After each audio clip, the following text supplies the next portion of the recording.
দেখো, তোমার সাথে আমি আর সম্পর্ক রাখতে পারবো না। আমি জানতে পারছি তোমার অন্য কারোর সাথে রিলেশন আছে, তাই ব্রেকআপ। দেখো, গরিব হইতে পারি কিন্তু বাপ মা কখনো কারোর সাথে বেইমানি করা শিখায় নাই। এক মিনিট। হ্যালো। এই তোমার ছেলে মেয়ে বসে আছে একসাথে খাবে, কই তুমি? আসতেছি। এই কই তুমি, এক কাপ চা খাওয়াবা? দুধ নাই, কালকে থেকে দুধ আনতে বলতেছি, আনছো? আরে বাবা, পাশের বাড়ির ভাবির কাছ থেকে এক কাপ দুধ নিয়ে আসো। ভাবির কাছে গেছিলাম, তার কাছে ও দুধ নাই। শালির বিটি কত বড় মিথ্যে কথা বলে, সকালেই আমি 2 লিটার দুধ কিনে এনে দিছি। কয় লিটার কিনে দিছো?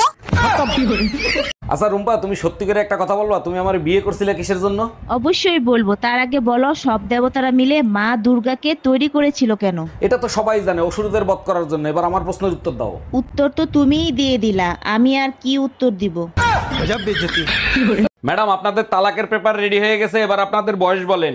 যখন আমাদের বিয়ে হয়েছে তখন আমার জামাইয়ের বয়স ছিল 25 বছর আর আমার বয়স ছিল 18 বছর। আরে ম্যাডাম, আপনাদের বিয়ের বয়স জানতে চাই নাই তো, বর্তমান বয়স জানতে চাইছি। বর্তমানে বিয়ের বয়স দ্বিগুণ হয়েছে, জামাইয়ের বয়স 50 বছর, আমার বয়স 36 বছর।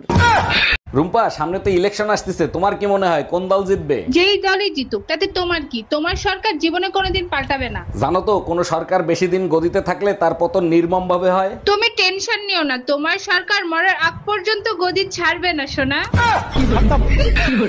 অরুণদা, পূজা তো চলে আসছে, পূজার মার্কেট করবেন না? জি ভাবি, কালকে রাতেই পূজার সব মার্কেট কমপ্লিট করে দিয়ে আসছি। এই তুমি মিথ্যা কথা বলো কেন? তুমি আমারে পুজোর মার্কেট কখন করে দিলা? ভাবি, আপনি কি দুর্গা পূজার মার্কেটের কথা জিজ্ঞেস করছিলেন নাকি? এক মিনিট, এই তুমি কোন পূজারে মার্কেট করে দিয়ে আইছো?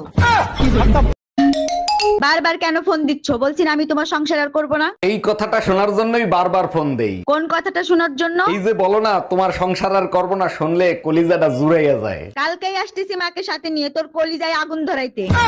আরে অরুণ ভাই, কি হয়েছে? মন খারাপ করে বসে আছেন কেন? ভাবি, টাকার টেনশনে আছি। পাশের বাড়ির ভাবিরে 5000 টাকা ধার দিছিলাম। এতে টেনশনের কি আছে? ভাবির কাছ থেকে টাকা চেয়ে নিয়ে আসেন। টাকা আনতেই গেছিলাম, ভাবি বললো আজকে নাকি আমাকে হ্যান্ডসাম লাগতেছে। টেনশনে আছি, টাকাটা কি ফেরত পাবো নাকি পানিতে ডুবলো। কি ব্যাপার অরুণ সাহেব, আপনাকে রিলিজ দিচ্ছি, আপনি যাচ্ছেন না কেন? কি করে যাবো বলেন ডাক্তার, আপনি যে আমার মনটা চুরি করে নিয়ে গেছেন। এগুলো আপনি কি বলেন? আমি আপনার মন চুরি করতে যাব কেন? তাহলে আমার মনটা আমি খুঁজে পাচ্ছি না কেন? দেখেন, আমি আপনার মন চুরি করি নাই, কিডনি চুরি করছি। হ্যালো।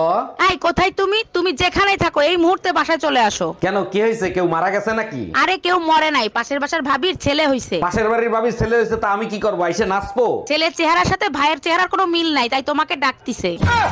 অরুণ ভাই, সামনে পুজো আসতিছে, এবারও কি পুজোয় ঢোল আপনি বাজাবেন? জি ভাবি, প্রতি বছর আমিই ঢোল বাজাই, এবারও আমিই বাজাবো। আচ্ছা অরুণ ভাই, প্রতি বছরই আপনি ঢোল পিটাইতে পিটাইতে নাকি ঢোল ফাটায় ফেলেন, কাহিনী কি? ভাবি, কাহিনী একটাই, ঢোলের দুই পাশে বউ আর শাশুড়ির ছবি থাকে।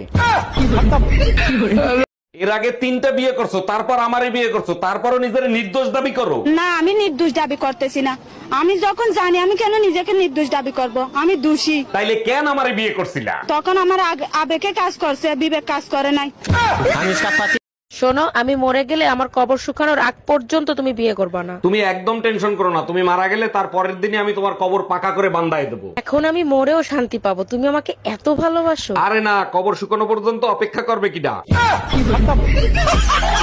ভাবি, ভাই যে বয়সে বিয়ে করছে আমারও তো সেই বয়স হয়েছে, আমার বিয়ে দাও না কেন? অবশ্যই বিয়ে দেব, যদি একটা প্রশ্নের উত্তর দিতে পারো। আমি বিয়ে করার জন্য সব প্রশ্নের উত্তর দিতে রাজি আছি। সব পাখি আকাশে উড়ে, ডিম পাড়ের নিচে, বলো তো কোন পাখি বাচ্চা দেয়? ভাবি, এয়ার হোস্টেস।